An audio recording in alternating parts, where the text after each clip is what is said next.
This is Dr. Gardner lecturing on gender dysphoria for nursing 592, 692, take 3.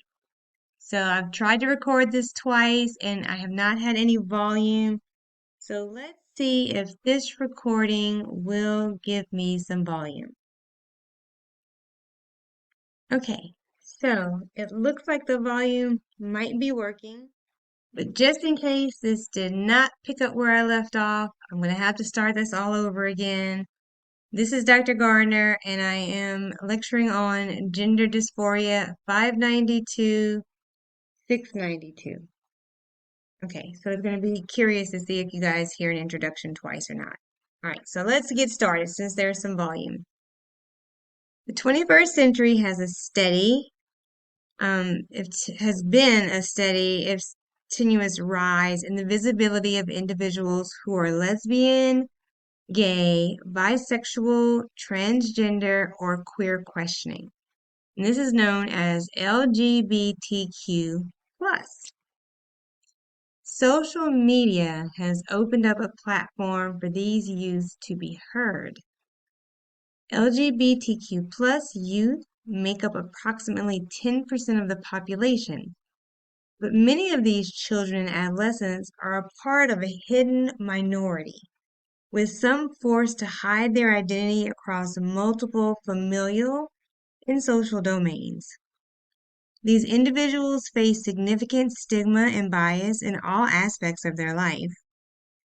These youth have significant mental health needs, including higher rates of depression, anxiety, substance use, and disordered eating compared to their heterosexual and cisgender peers. Cisgender, what does that mean? Cisgender refers to individuals whose gender identity matches their sex assigned at birth. You need to learn terms that make your patient comfortable or that your patients use, and cisgender is one of those terms.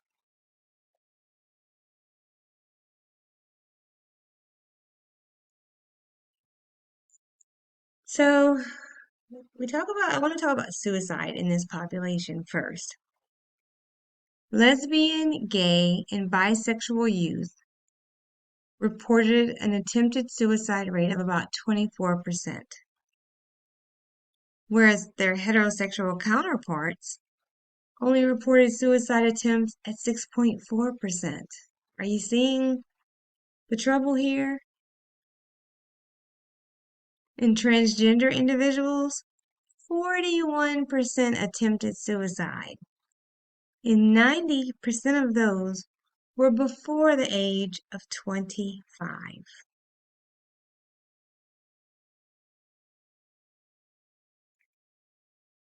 Gender identity development. By age 2 to 3 years old, most children have a basic understanding of gender and can recognize gender differences, gendered pronouns, and label their own gender, most often as boy or girl. By age 5 to 7 years, most children have developed gender consistency, the understanding that a person's gender is stable across time and situation, regardless of variability in a person's appearance or activities.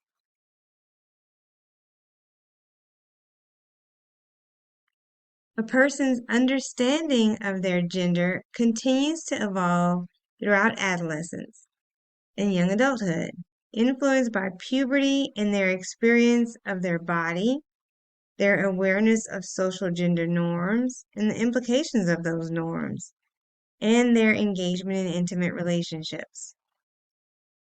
A person's gender role, that is the outward presentation and behavior specific to culturally bound stereotypes of gender, similarly evolves throughout the life cycle.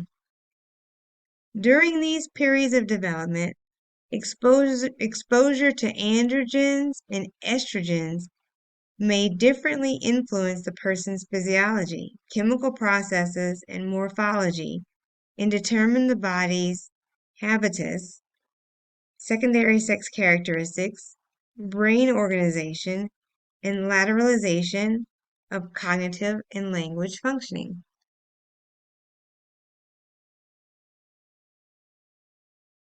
So gender roles continue to evolve from the time they're babies all the way through life. So little girls are taught to engage in and they're rewarded for their imaginative play. So they're encouraged to play school. They're encouraged to play house. They're encouraged to play mommy. They're encouraged to play with dolls. Is more receptive to activities that rely on and lead to development of verbal skills. So little girls learn early. Little boys, on the other hand, oh, well, they're encouraged to have rough and tumble play. You know, play with trucks. Many years ago, they were encouraged to play cops and robbers. I'm not quite sure how that goes over anymore. They had all these guns and they played, killers.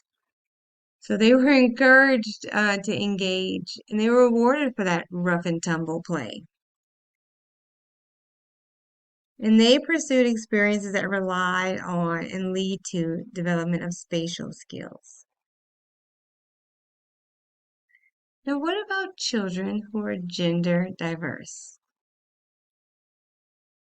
Gender diverse children express gender role preferences that are not stereotypically associated with their sex assigned at birth. And these behaviors are often rejected by peers and family alike. So, what does that look like? That may be the young boy who wants to wear mom's high heels or mom's makeup, or he wants to go to dance lessons instead of football. And is there anything wrong with a little boy taking dance? Of course not. But society, because of our norms, may reject that behavior. Or little girls who refuse to wear dresses. And they like to dress like little boys. They want to dress like the little boys in the neighborhood. They just want to, you know, throw the football around. They don't want to play with dolls. Is there anything wrong with that? No. But society deems it inappropriate and looks at them differently. Prior to birth, society sends messages related to gender identity development. For most children, the sex assigned at birth aligns with their gender identity, and biopsychosocial influences are given little conscious attention. Children as young as 2 or 3 years of age can assert a gender that is incongruent with their sex assigned at birth. It's more common for children to come to recognize um, a sense of being different that they may not be able to articulate until around puberty or later. For these young children, biopsychosocial milestones are often plagued with risk and worry about how others are viewing them or seeing them.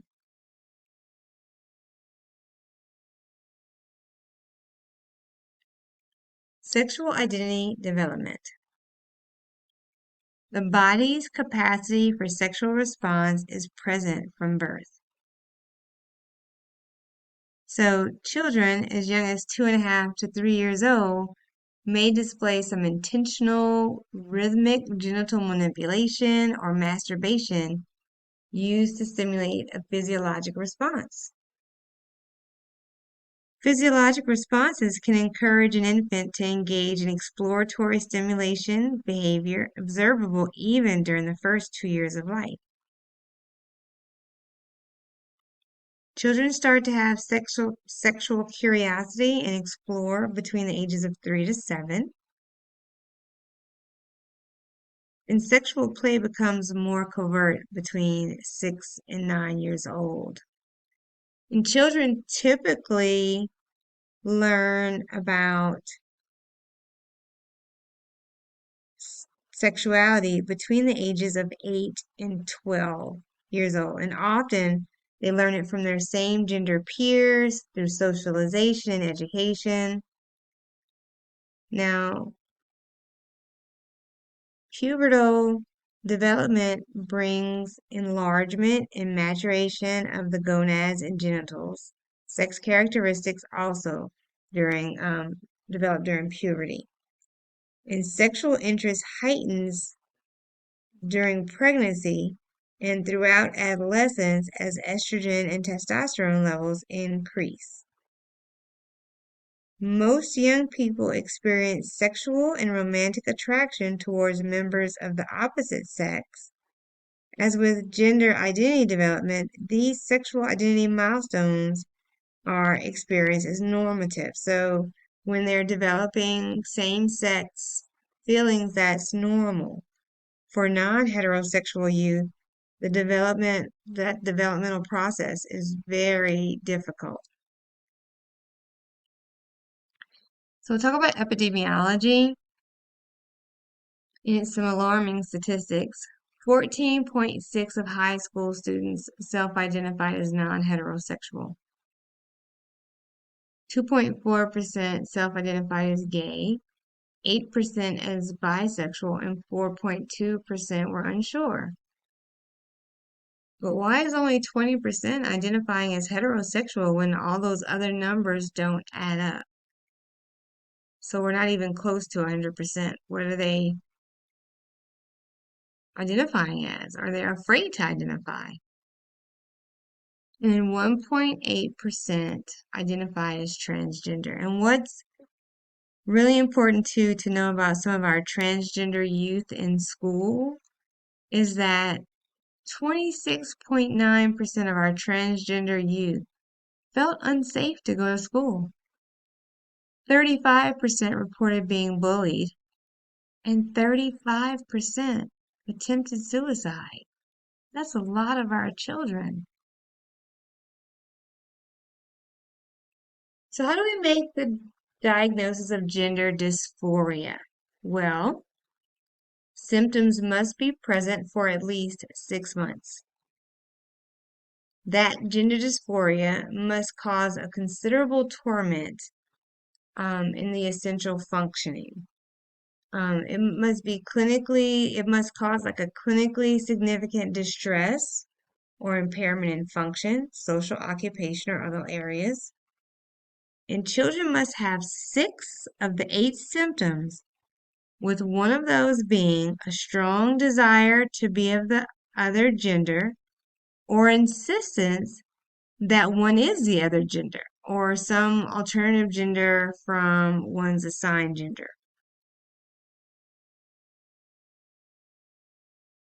Some children label themselves by the other gender as early as 2 to 3 years of age. However, they don't recognize a gender constant until around 6 or 7 years of age. Okay, so what are the signs that you would be looking for if you were going to diagnose a child with gender dysphoria? A strong desire to be of the other gender, insistence that one is the other gender, a healthy aspiration to have the sex characteristics of a different gender, whether it be primary or secondary, healthy desire to have friends of the opposite gender, pretending to be a different gender, choosing to play games or with toys known to be geared toward the opposite gender, opposition towards stereotypical sex-assigned activities or toys, healthy distaste for the genitals of their assigned gender. So again, symptoms must be present for at least 6 months, and it must cause a considerable amount of torment or clinical significant distress or impairment in function, social, or occupational or other areas. Preferring to dress as the opposite gender is also one of the characteristics that they may display. Because gender and sexual development are universal phenomenon, and positive regard for one's own gender and sexual identities is integral to mental health, it's recommended that providers should integrate the assessment of gender and sexual identity as part of a comprehensive diagnostic evaluation of all children. As clinicians, we are responsible for providing a safe and affirming environment, whether it be visual cues, how we model chosen names and pronouns, how we ask our questions, what assumptions we make, and so forth, so that the youth in our care are able to explore these identities free of judgment or fear. If we don't ask and learn to ask well, our patients won't tell. So what are some things we want to know? Who are you? Who are our patients? We want to know identifying information, their age, their biological sex, occupation, relationship status, current functioning, if they're satisfied or unsatisfied with their current functioning. Any dysfunctions. We want to know about how frequently they're having sex, because it could play a part in their psyche, whether they're having too much, are they being molested, do they feel like they're not able to, what are their desires, do they have any sexual compulsivity, what is their sexual history, like parental viewpoints regarding sex, nudity, modesty, what kind of sex education have they been exposed to, have they observed any sexual encounters.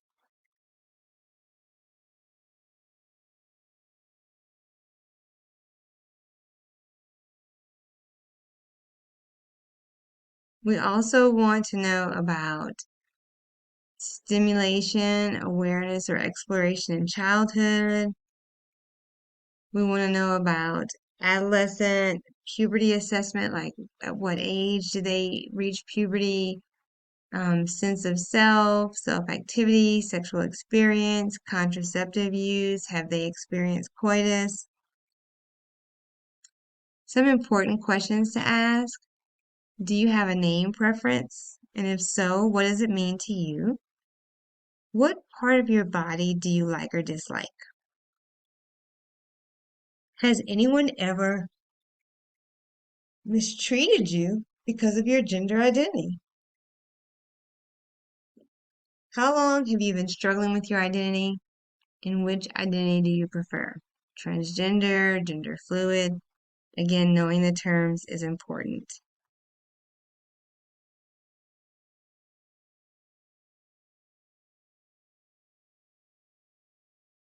We also need to integrate the family. The family is an important aspect of care for our gender dysphoria or transgender patients. So when we're talking about family education, we want to explain gender dysphoria to the family. Because oftentimes families don't know what gender dysphoria is. They don't recognize it and they don't understand it.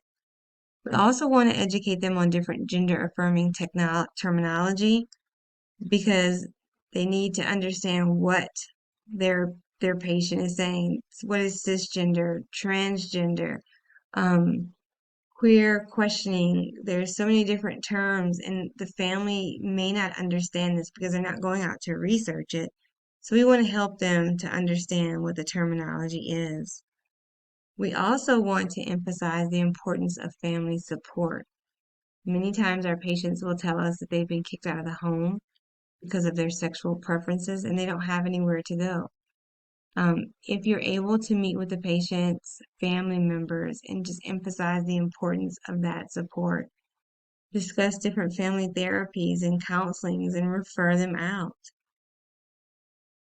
We also want to acknowledge the challenge to family beliefs. So you have to let the families know you understand both sides and the importance of the patient needing family support, but also on the family's inability to quite understand or meet the patient where they are right now, but will they be able to meet them where they are? Um, the best times to communicate with their youth. And we want to talk about the different processes that these youth may be going through as far as medical and surgical treatments. So we want to talk about reversible, partially irreversible, and fully irreversible medical and surgical treatments. Medical and surgical treatments are considered reversible, partially irreversible, and fully irreversible. Youth in early stages of puberty may be prescribed medications to suppress endogenous sex hormone production. So, gonadotropin releasing hormone analogs, also referred to as puberty blockers, are medications capable of suspending pubertal or puberty progression at the stage at which the medication is initiated. And that's by preventing the production of gonadal sex hormones like testosterone or estrogen. So, gonadotropin releasing hormone analogs, they're puberty blockers, and they suspend puberty progression at the stage in which the medication is initiated. It prevents the production of gonadal sex hormones, which in turn causes the development of undesired secondary sex characteristics. Puberty blockers are generally considered to be a reversible treatment and are intended to provide time for the youth to mature and to consider partially irreversible or irreversible medical and or surgical treatments later on. Now, adolescents in the later stages of puberty, they may opt for gender-affirming hormones. And gender-affirming hormones are prescribed to induce desired secondary sex characteristics, such as facial hair and voice deepening or breast development. Gender-affirming hormones are considered partially irreversible. Now, some surgical interventions, surgical interventions are fully irreversible. Surgical interventions for gender affirmation may include breast or chest surgery, which would be either breast augmentation or a mastectomy with chest contouring. Genital surgery involving removal of undesired body parts like orchiectomy, hysterectomy with oophorectomy, or they may have surgical construction of desired genital anatomy like a vaginoplasty, a phalloplasty, or a mediodiplasty. Most surgical interventions are often only offered to adults, but breast and chest surgery is an exception, and that may be offered to adolescents with parental support and consent.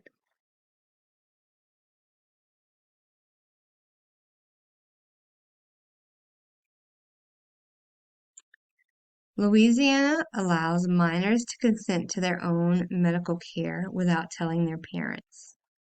This includes care for pregnancy and childbirth and sexually transmitted infections. There are special rules about abortion and sterilization, though. The statute does not set a lower limit on the age of minor who may consent, and there is no case law that sets a minimum age of consent. Physicians are protected from liability for relying on the consent of a minor. It's good to let patients know that if they are a minor, the doctor is not required to tell the parents or guardian about their care, but may tell them if it's in their best interest, even if they don't want them to. So you have to be honest with your patients up front, and let them know if their parents disagree with them about their care, that decision is final. Um, Parents can consent to the care of their minor children, even if they're a minor. So what does that mean? If you have a 13-year-old mom, she can consent to the care of her own child. In Louisiana, a 16-year-old can consent to their own mental health treatment.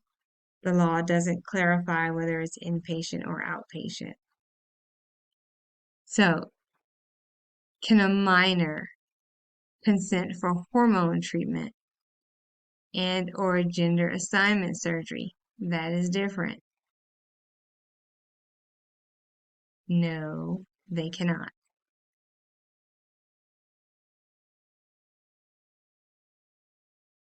Some considerations, if your patient is considering surgery that you need to consider, would be, does that patient have a history of trauma? Do they have a history of mental disorders like schizophrenia, mania, or psychotic depression?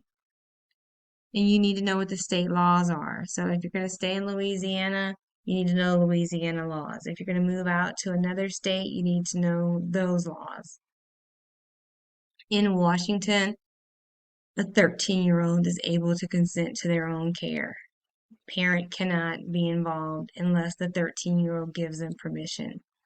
So I have a psychiatric patient in Washington who is 15, and she has not signed a release of information for her mother to get any access to her records or know any information. However, during a telehealth visit, the mom asked permission to be in the room with the child, and she's got to ask with the child in the room so that I know it's okay for her to be there and this child is not being coerced. Because this 15-year-old does not have to tell her mother anything at all about her care, her mental health care. Because in Washington, the age is 13. So wherever you practice, you need to know the laws. What age is that patient considered a minor? Some other, not a minor, but able to consent for their own care as a minor. Some other things to know, if your patient is asking you about surgery, most states require that they be 18 or older. They have to have the capacity to make a fully informed decision and give consent.